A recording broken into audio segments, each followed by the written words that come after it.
Hi all, real അനാലിസിസിൻ്റെ മറ്റൊരു ക്ലാസ്സിലേക്ക് എല്ലാവർക്കും സ്വാഗതം. ലിമിറ്റ്സ് എന്ന് പറഞ്ഞ കൺസെപ്റ്റാണ് നമ്മൾ ഡിസ്കസ് ചെയ്തുകൊണ്ടിരിക്കുന്നത്. അപ്പോൾ ഈ ക്ലാസ്സിൽ നമ്മൾ ഡിസ്കസ് ചെയ്യുന്നത് ലിമിറ്റുമായി റിലേറ്റ് ചെയ്യുന്ന കുറച്ച് റിസൾട്ടുകളാണ്. ആ റിസൾട്ടുകൾ ഉപയോഗിച്ച് എങ്ങനെ പ്രോബ്ലം ചെയ്യുക എന്നുള്ളത് നമ്മൾ അടുത്ത ക്ലാസ്സിൽ ഡിസ്കസ് ചെയ്യും. അപ്പോൾ ഓൾറെഡി നമ്മൾ ലിമിറ്റിൻ്റെ 2 ക്ലാസ്സുകൾ ചെയ്തിട്ടുണ്ട്. ആ ക്ലാസ്സുകൾ കാണാത്തവർ കണ്ടതിന് ശേഷം ഈ ക്ലാസ് കാണാൻ ശ്രമിക്കുക. എന്തെങ്കിലും ഡൗട്ട്സോ കാര്യങ്ങളൊക്കെ ഉണ്ടെങ്കിൽ ഈ വീഡിയോൻ്റെ ഡിസ്ക്രിപ്ഷൻ ബോക്സിലുള്ള വാട്സാപ്പ് നമ്പറിൽ നിങ്ങൾക്ക് കോൺടാക്ട് ചെയ്യാവുന്നതാണ്. അതുപോലെ തന്നെ വാട്സാപ്പ് ഗ്രൂപ്പിൽ ജോയിൻ ചെയ്യാവുന്നതാണ്. ഓക്കെ, റിയൽ അനാലിസിസിൻ്റെ ഫുൾ കോഴ്സ് നമ്മളിവിടെ പ്രൊവൈഡ് ചെയ്യുന്നതായിരിക്കും. അപ്പോൾ നമ്മൾ ഇന്ന് ഡിസ്കസ് ചെയ്യാൻ പോകുന്ന ആദ്യത്തെ കേസ് എന്ന് പറയുന്നത് ലിമിറ്റുമായി റിലേറ്റ് ചെയ്യുന്നത് തന്നെയാണ്. If f is monotonic in I, ഒരു ഓപ്പൺ ഇൻ്റർവെൽ ആണെന്ന് വിചാരിക്കുക, and c belongs to I. C എന്ന് പറയുന്നത് ഇതിൻ്റെ ഉള്ളിലുള്ളൊരു പോയിന്റ് ആണെന്ന് വിചാരിക്കുക. അപ്പോൾ നമുക്ക് മോണോട്ടോണിക് എന്താണെന്ന് നിങ്ങൾക്ക് എല്ലാവർക്കും അറിയാം. മോണോട്ടോണിക് ഫംഗ്ഷൻ എന്ന് പറഞ്ഞാൽ എന്താ? അതായത് ഡൊമൈനിലുള്ള 2 value x less than equal to y ആണെങ്കിൽ corresponding f of x less than equal to f of y ആണെങ്കിൽ നമ്മൾ എന്ത് ചെയ്യാം? ആ പറഞ്ഞിരിക്കുന്ന ഫംഗ്ഷൻസിനെ നമുക്ക് മോണോട്ടോണിക്കലി ഇൻക്രീസിംഗ് എന്ന് വിളിക്കാം. അതായത് എക്സ് കൂടിക്കൂടി വരുന്നതിനനുസരിച്ചിട്ട്, അതായത് ഇൻപുട്ടുകൾ കൂടുന്നതിനനുസരിച്ചിട്ട് ഔട്ട്പുട്ടുകളുടെ വാല്യൂ എന്ത് ചെയ്യുക? കൂടിക്കൂടി വരിക അല്ലേ. ഫോർ എക്സാമ്പിൾ നമ്മളിപ്പോൾ ഈ പറഞ്ഞിരിക്കുന്ന വൈ ഈക്വൽ ടു എക്സ് എന്ന് പറയുന്ന ഫംഗ്ഷൻ നിങ്ങൾ പരിഗണിക്കുക അല്ലേ. ഇവിടെ എക്സ് വാല്യൂസ് ഇങ്ങനെ കൂടുന്ന സമയത്ത്, അതായത് x1 x2 x3 എന്ന രീതിയിൽ ഇങ്ങനെ കൂടിക്കൂടി വരുന്ന സമയത്ത് corresponding f of x values എല്ലാം, അതായത് ഫംഗ്ഷൻ വാല്യൂസ് എല്ലാം എഫ് ഓഫ് x1, അതുപോലെ തന്നെ ഇത് കൂടുന്നതിനനുസരിച്ചിട്ട് എന്ത് ചെയ്യും? എഫ് ഓഫ് x2, ഇതൊക്കെ എന്ത് ചെയ്യും? ഇങ്ങനെ കൂടിക്കൂടി വരുന്നുണ്ടെങ്കിൽ അത്തരം ഫംഗ്ഷൻസിനെ നമ്മൾ എന്ത് വിളിക്കുക? മോണോട്ടോണിക് ഫംഗ്ഷൻ എന്ന് വിളിക്കുക. ഇനി സപ്പോസ് എക്സ് കൂടിക്കൂടി വരികയാണ്, പക്ഷേ എഫ് ഓഫ് എക്സ് എന്താ ചെയ്യുന്നത് വിചാരിക്കുക? കുറഞ്ഞു വരികയാണെന്ന് വിചാരിക്കുക. ഓക്കെ, എക്സ് കൂടുന്നതിനനുസരിച്ച് എഫ് ഓഫ് എക്സ് വാല്യൂസ് കുറഞ്ഞു വരികയാണെങ്കിൽ അതിനെ മോണോട്ടോണിക്കലി ഡിക്രീസിങ് ഫംഗ്ഷൻ എന്ന് വിളിക്കാം. ഫോർ എക്സാമ്പിൾ ഈ പറഞ്ഞിരിക്കുന്ന നെഗറ്റീവ് എക്സ് എന്ന് പറഞ്ഞൊരു ഫംഗ്ഷൻ നമ്മൾ എടുത്തു കഴിഞ്ഞാൽ ഇവിടെ എക്സ് കൂടുന്നതിനനുസരിച്ചിട്ട് എഫ് ഓഫ് എക്സ് വാല്യൂസ് എന്താ സംഭവിക്കുന്നത്? കുറഞ്ഞു വരികയാണ് ചെയ്യുക അല്ലേ. ഈ പറഞ്ഞിരിക്കുന്നത് കൂടുന്നതിനനുസരിച്ചിട്ട് ഇത് ഇങ്ങോട്ടേക്ക് എന്താ ചെയ്യുന്നത്?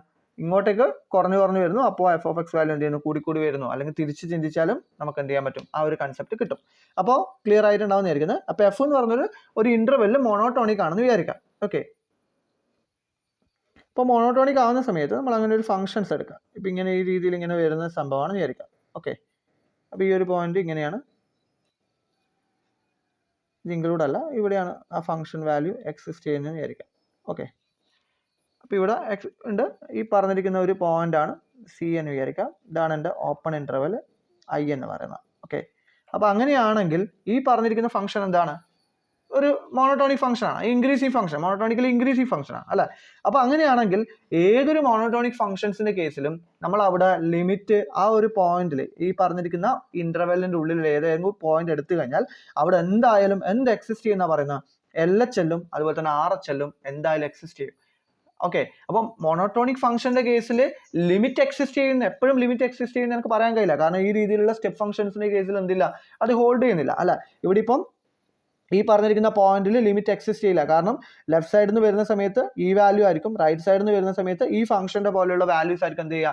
ഈ ഫംഗ്ഷൻ ഇതിന് കിട്ടുക അല്ല. അപ്പോൾ ഈ പറഞ്ഞിരിക്കുന്ന സി എന്ന് പറഞ്ഞ പോയിന്റിൽ ലിമിറ്റ് എക്സിസ്റ്റ് ചെയ്യുന്നില്ല. പക്ഷേ ആ ലിമിറ്റ് എക്സിസ്റ്റ് ചെയ്യാത്തതിന്റെ കാരണം എന്തല്ല, റൈറ്റ് ഹാൻഡ് ലിമിറ്റോ ലെഫ്റ്റ് ഹാൻഡ് ലിമിറ്റോ എക്സിസ്റ്റ് ചെയ്യാത്തതിന്റെ റീസൺ അല്ല. പകരം എന്താ? ആ RHL LHL എന്താവില്ല? ഈക്വൽ ആവില്ല. ഓക്കെ, അതാണ് പറഞ്ഞിരിക്കുന്നത്. Then at LHL and RHL both exist and may not be equal. രണ്ടും എന്ത് ചെയ്യും? എന്തായാലും എക്സിസ്റ്റ് ചെയ്യും, പക്ഷേ അതൊരു കാരണവശാലും എന്ത് ചെയ്യില്ല?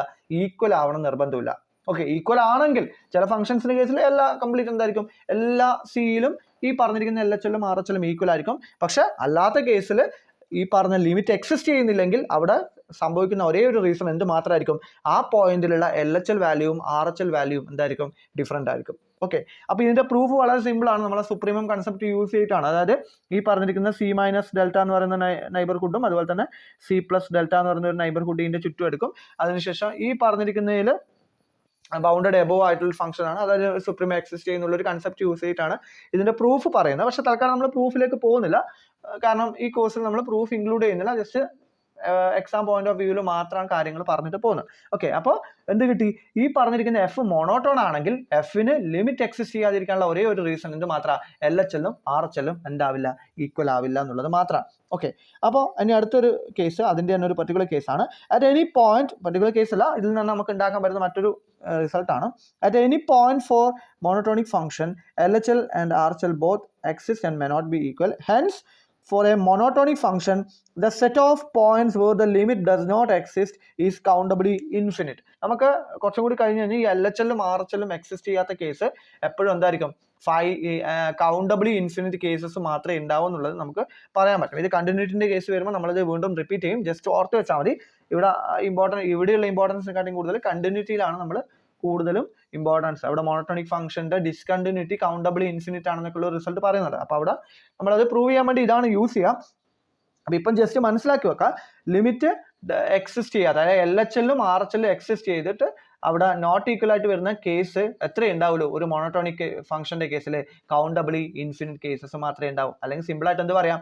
ഒരു മോണോട്ടോണിക് ഫംഗ്ഷനിൽ ലിമിറ്റ് എക്സിസ്റ്റ് ചെയ്യാത്ത എത്ര പോയിന്റ്സേ ഉള്ളൂ? കൗണ്ടബിളി ഇൻഫിനിറ്റ് പോയിന്റ്സ് മാത്രമേ ഉള്ളൂ. അൺകൗണ്ടബിൾ നമ്പർ ഓഫ് പോയിന്റ്സ് അല്ല എന്ന് മനസ്സിലാക്കാം. ഓക്കെ, ഇനി അടുത്ത് നമുക്ക് വളരെ സിമ്പിളായിട്ട് അറിയുന്ന ഒരു കാര്യമാണ്. അതായത് എക്സ് എയിലേക്ക് പോകുന്നു എന്ന് വിചാരിക്കുക. അങ്ങനെയാണെങ്കിൽ corresponding f of X suppose limit exist ചെയ്യുന്നുണ്ടെങ്കിൽ എല്ലിലേക്ക് പോകുന്നുണ്ടെങ്കിൽ ഈ എൽ എന്ന് പറയുന്നത് എപ്പോഴും എന്തായിരിക്കും? യുണീക്ക് ആയിരിക്കും. എന്ന് വെച്ചാൽ അങ്ങനെയുള്ള ഒരൊറ്റ എല്ല് മാത്രമേ എനിക്ക് എന്ത് ചെയ്യാൻ പറ്റൂ? ആ പോയിന്റിൽ ഫംഗ്ഷന് കണ്ടുപിടിക്കാൻ പറ്റും. ഓക്കെ, അപ്പോൾ അതാണ് the limit of A function at A point is unique. എപ്പോഴും എന്തായിരിക്കും? ഒരു ഫംഗ്ഷന്റെ ലിമിറ്റ് എന്ന് പറയുന്നത് എപ്പോഴും എന്തായിരിക്കും? യുണീക്ക് ആയിരിക്കും. എപ്പോൾ എക്സിസ്റ്റ് ചെയ്യുന്നുണ്ടെങ്കിൽ, എക്സിസ്റ്റ് ചെയ്യണം നിർബന്ധമില്ല.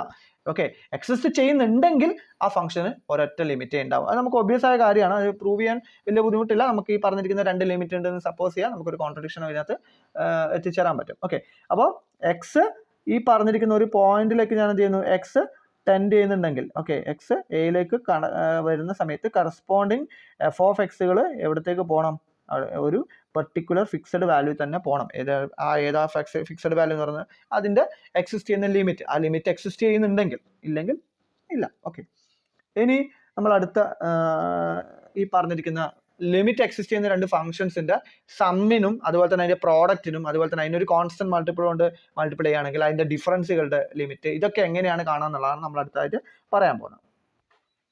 അപ്പോൾ ഈ കേസിൽ സപ്പോസ് നമുക്ക് ഒരു ഫംഗ്ഷൻ എൻ്റെ കയ്യിലുണ്ടെന്ന് വിചാരിക്കുക, എഫ് ഓഫ് എക്സ്. ഓക്കെ, ആ എഫ് ഓഫ് എക്സിന് ഒരു പെർട്ടിക്കുലർ പോയിന്റിൽ എക്സ് ടെൻസ് ടു എ എന്ന് പറയുന്ന ഒരു പെർട്ടിക്കുലർ പോയിന്റിൽ എന്ത് എക്സിസ്റ്റ് ചെയ്യുന്നു വിചാരിക്കുക? എൽ എന്ന് പറയുന്ന ഒരു വാല്യൂ എക്സിസ്റ്റ് ചെയ്യുന്നു വിചാരിക്കുക. ഓക്കെ, ഇനി ഈ പറഞ്ഞിരിക്കുന്ന പോയിന്റ് ഉൾക്കൊള്ളുന്ന വേറൊരു ഡൊമൈൻ, സെയിം ഡൊമൈൻ ആവണമെന്നില്ല, പക്ഷേ ഈ പറഞ്ഞിരിക്കുന്ന പോയിന്റ് ഏത് പോയിന്റിലാണ് നമ്മൾ ലിമിറ്റ് പറയുന്നത് ആ പോയിന്റ് ഡിഫൈൻ ചെയ്യാൻ പറ്റുന്ന മറ്റൊരു ഫംഗ്ഷൻ, അതാണ് സപ്പോസ് ഞാൻ ജി എന്ന് വിളിക്കുന്നു വിചാരിക്കുക. X tends to a g of x എന്ന് പറയുന്നത് വേറെ ഏതെങ്കിലും ഒരു വാല്യൂ എം ആണെന്ന് വിചാരിക്കുക. ഓക്കെ, അപ്പോൾ ഈ പറഞ്ഞിരിക്കുന്ന എഫിൻ്റെയും ജിൻ്റെയും പ്രത്യേകത കൂടി മനസ്സിലാക്കി വെക്കുക. എഫും ജിയും എന്തായിരിക്കും? എഫും ജി എന്ന് പറയുന്നത് എ എന്ന് പറയുന്ന പോയിന്റ് കോമൺ ആയിട്ട് വരുന്ന ഒരു ഡൊമൈനിൽ ഡിഫൈൻ ചെയ്യുന്ന ഒരു ഫംഗ്ഷൻ ആണെന്ന് വിചാരിക്കുക. ഓക്കെ, അപ്പോൾ അവിടെ limit x tends to a f of x L exist ചെയ്യുന്നുണ്ടെന്ന് വിചാരിക്കുക. അതുപോലെ തന്നെ ജി ഓഫ് എക്സിൽ എക്സ് ടെൻസ് ടു എയിൽ വരുന്ന സമയത്ത് എം എന്ന് പറയുന്ന വാല്യൂ എക്സിസ്റ്റ് ചെയ്യുന്നുണ്ടെന്ന് വിചാരിക്കുക. അങ്ങനെ എക്സിസ്റ്റ് ചെയ്യുന്നുണ്ടെങ്കിൽ ഇനി സ്വാഭാവികമായിട്ടും ആ ഒരു കേസിൽ നമ്മൾ എഫ് ഓഫ് എക്സും ജി ഓഫ് എക്സും സം ചെയ്യുന്ന ഫംഗ്ഷൻ ആ ഡൊമൈൻ്റെ ഉള്ളിൽ, അതായത് കോമൺ ആയിട്ട് വരുന്ന ആ ഡൊമൈൻ്റെ ഉള്ളിൽ എഫ് ഓഫ് എക്സിൻ്റെയും ജി ഓഫ് എക്സിൻ്റെയും വാല്യൂ കൂട്ടി കിട്ടുന്ന നമുക്കൊരു ഫംഗ്ഷൻ കൺസ്ട്രക്ട് ചെയ്യാൻ പറ്റും അല്ല. ഇനി ആ ഫംഗ്ഷന്റെ ഈ പറഞ്ഞിരിക്കുന്ന പോയിന്റ് എ എന്ന് പറയുന്നത് എഫിൻ്റെയും ജിയുടെയും കോമൺ ഡൊമൈനിലുള്ള പോയിന്റ് ആണ്.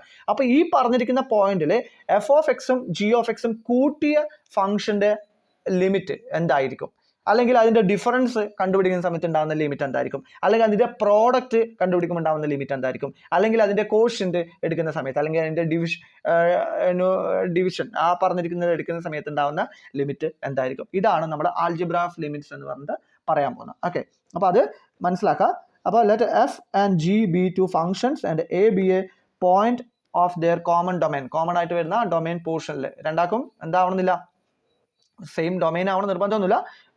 വേണമെങ്കിൽ എഫിന് വേണമെങ്കിൽ എന്താവാം 1 to 2 എന്നുള്ള രീതിയിൽ വരാം.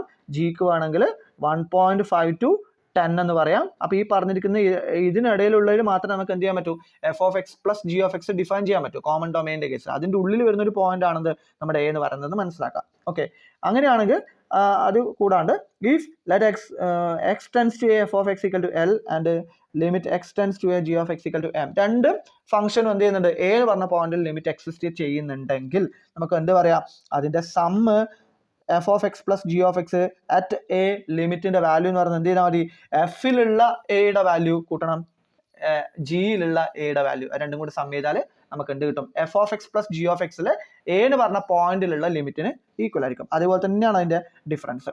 Okay, difference of two functions ഈ പറഞ്ഞിരിക്കുന്നത് കണ്ടുപിടിക്കുക.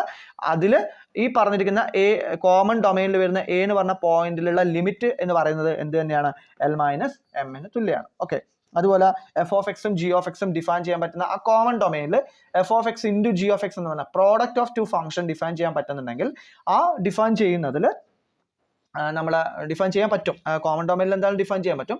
ആ ഡിഫൈൻ ചെയ്യുന്നതിൽ x tends to a limit എടുക്കുന്ന സമയത്ത് അതിന്റെ വാല്യൂ എന്ന് പറയുന്നത് എന്തായിരിക്കും, എൽ ഇൻറ്റു എം ആയിരിക്കും. ഓക്കെ, ഇനി നാലാമത്തെ എന്ന് പറയുന്നത് ഇതിന്റെ quotient f of x by g of x എന്ന് പറഞ്ഞ ഫംഗ്ഷൻ ഡിഫൈൻ ചെയ്യുന്നു.